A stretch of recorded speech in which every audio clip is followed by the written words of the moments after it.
Hello everyone, welcome to Nishanti academy. बहुत सारे student की कमेंट थे कि सर पिछले साल की कट ऑफ बताइए, क्या कट ऑफ थी।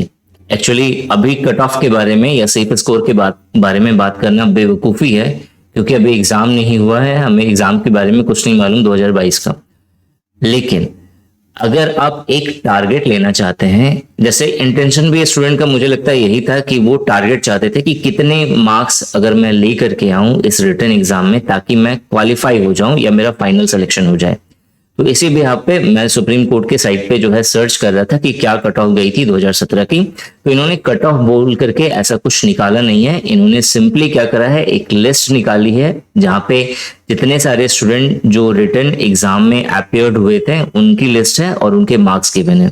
इसी बिहाफ पे इन्होंने एक और जो है लिस्ट निकाली है जहां पे 2017 में जितने सारे स्टूडेंट फाइनल सेलेक्ट हुए हैं उनकी लिस्ट है। ठीक है, इन दोनों को मिला करके मैंने फाइनल सेलेक्टेड स्टूडेंट की कितने मार्क्स बने हैं उसका मैंने एक एक्सेल फाइल बना दिया। मैं इसे टेलीग्राम पे डाल दूंगा, आप चाहें तो आप देख सकते हो। ठीक है, यहाँ पे मैं बात कर रहा हूं कि कितना आप स्कोर करो या फिर कितना आप टारगेट लेकर के चलिएगा जिससे आपका जेसीए 2022 का एग्जाम कवर हो जाएगा। ठीक है, ये जो आप पीडीएफ देख रहे हैं ये 2017 के अपीयर्ड कैंडिडेट की लिस्ट है जिन्होंने रिटन एग्जाम में जो अपीयर्ड हुए थे। ठीक है, टोटल जो है 399 पेजेस की ये लिस्ट है। अगर मैं लास्ट पेज पे जाता हूं 399 पेजेस पे तो आपको यहाँ पे ये दिखेगा कि टोटल अपीयर्ड कैंडिडेट कितने थे, तो 39,814 कैंडिडेट थे।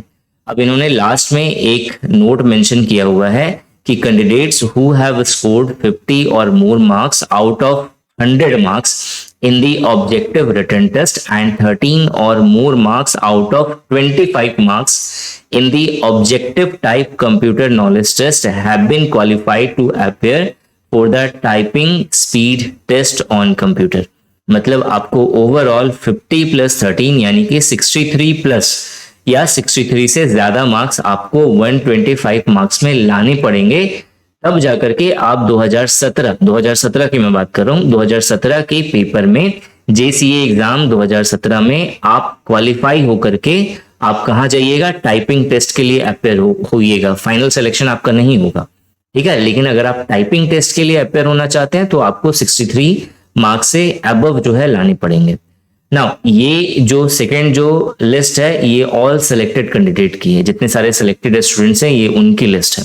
नाउ इसका डाटा जब मैंने एक्सेल पे निकाला तो मुझे दो चीजें पता चली कि जो मैक्सिमम मार्क्स है वो है मेरा 94 सिलेक्टेड स्टूडेंट्स की और जो मिनिमम है वो है मेरा 63।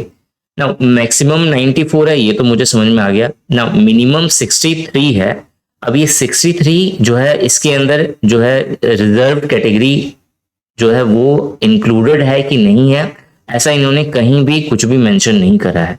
ठीक है, तो ये जो है ये सुप्रीम कोर्ट की तरफ से इन्होंने या तो बताया नहीं होगा या फिर हाइड है, डोंट नो। लेकिन आपको इतना तो समझ में आ ही रहा है कि जो है 63 मार्क्स आप किसी भी कैटेगरी से हो आपको 63 मिनिमम स्कोर करनी पड़ेगी अगर आप 2017 के पेपर में सेलेक्ट होना चाहते थे तो। ठीक है, जो जनरल कैंडिडेट है उन्हें तो ज्यादा ही स्कोर करना पड़ेगा 63 के कंपैरिजन में। तो इस डाटा को अगर मैं 2022 के कंपटीशन से कंपेयर करूं कि 2017 का जो कंपटीशन पीरियड था और जो 2022 का सिनेरियो है, उस सिचुएशन में आपको आप खुद ही सोच सकते हो कि मुझे एटलीस्ट अगर मैं किसी भी कैटेगरी से हूं तो मुझे एटलीस्ट 70 से ज्यादा स्कोर करना पड़ेगा अगर मुझे टाइपिंग टेस्ट में अपेयर होना है तो।